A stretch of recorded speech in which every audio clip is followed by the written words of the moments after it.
Hey there, it's me, Kim Brooks, and I wanted to share a quick message about, you know how some people, they get in relationships, and if it doesn't work out, they're like, okay, that person was the devil, or, you know, and some people, they may marry, and they may have hell on earth, but then next thing you know, they're calling their spouse the devil, and they could be another Christian, but because of the way it turned out, they're the devil.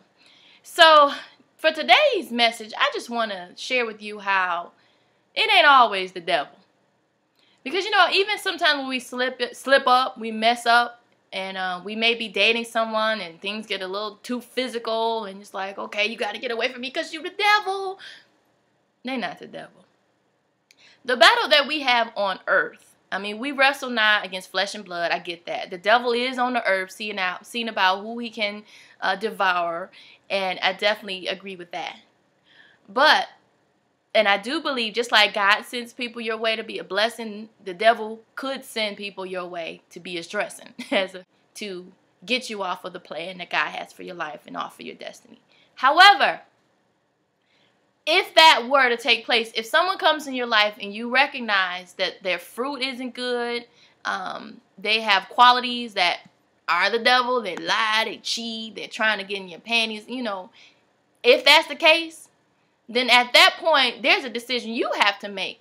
Because a lot of it has to do with how you respond to the situation. Just because the devil sends someone your way doesn't mean you have to entertain that, you know, it's kind of like Adam and Eve. The apple was there. They didn't have to eat the apple. They didn't have to bite the apple. God told Adam, you can have all these apples, but you can't have one from that tree.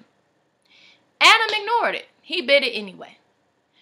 So, a lot of times when we get in a relationship with someone, things get too hot and heavy and things get physical. It's a matter of giving in to the flesh and not being led by the Spirit, not the devil. A lot of times I think we fail to do a self-examination when we're in situations. We want to blame the other person and just kind of chalk them off, you know, that's the devil and I need to get away from them. Instead of really saying, okay, was I on my A game in my prayer life? You know, sometimes if you off your game and if you haven't prayed like you used to pray, or you haven't prayed every day, you haven't gotten in your word every day, your flesh is going to be weak. So then the devil may present an opportunity, and if you're not prayed up, the devil can use that opportunity as a way to slip you up and trip you up. But ultimately, the responsibility lies on you to stay prayed up and stay in the Word of God. The Word of God talks about being sober, being vigilant, being watchful, being mindful, always being spiritually alert.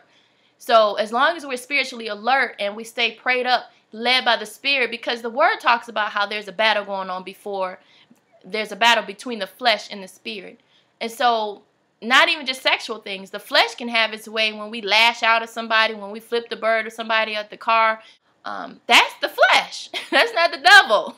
So I guess the whole point of this message is to say, be sober, be vigilant, be prayed up and in the Spirit, so that you can remain strong in the Spirit, so you can recognize the devil better and also not put yourself in those situations where the devil could have his way, and then on Sunday morning you lifting your hands crying because you felt like you disappointed God because of Saturday night.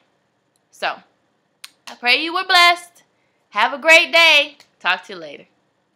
How to date and stay safe.